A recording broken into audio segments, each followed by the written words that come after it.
It was then possible for you to be incredulous. We had known each other only for a short time. Palestine is full of rabbis whose lives are the antitheses of their doctrine.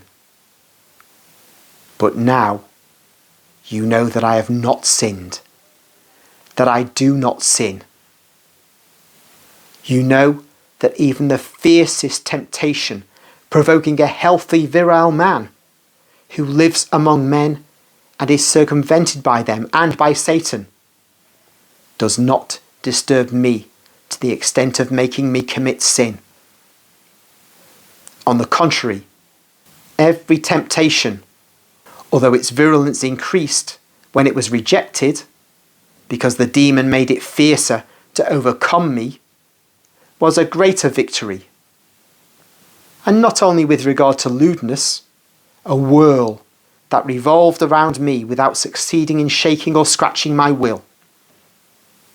There's no sin where there's no consent to temptation, Judas. There is instead sin, even without consummating the act, when one accepts the temptation and contemplates it. It may be a venial sin, but it prepares the way to mortal sin in you. Because when one accepts the temptation and allows one's thought to linger over it, following the phases of a sin mentally, one grows weaker. Satan is aware of that, and that is why he repeatedly hurls blazing thrusts, always hoping that one may penetrate and work inside. Afterwards, it would be easy to change the person who is tempted into a sinner.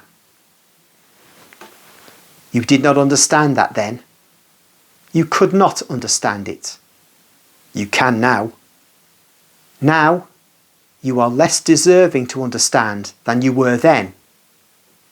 Yet, I repeat those words that I spoke to you, for you, because it is in you, not in me, that the repelled temptation does not subside.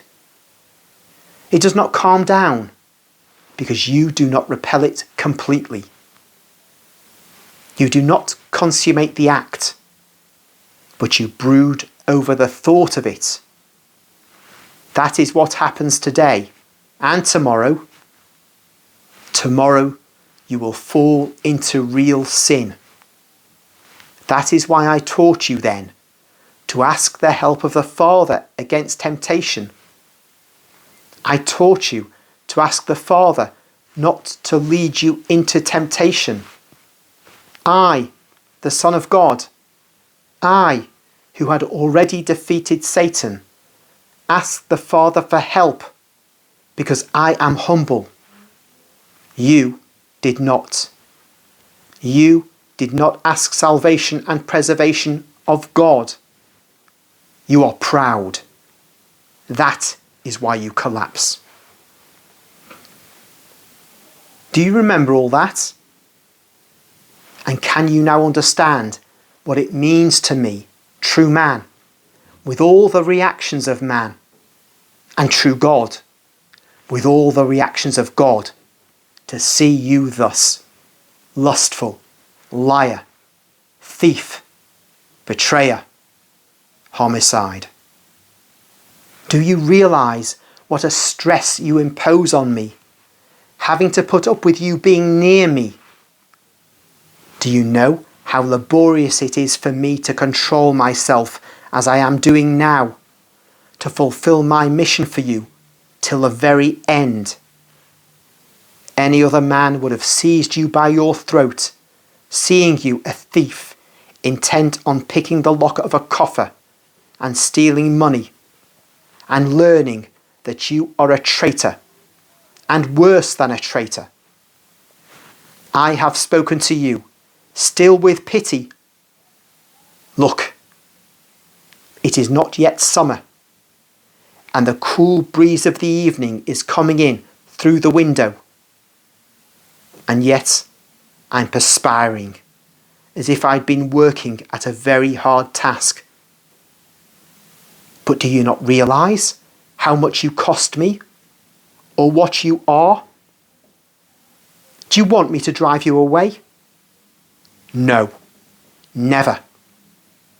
When a man is drowning, he who lets him go is a murderer.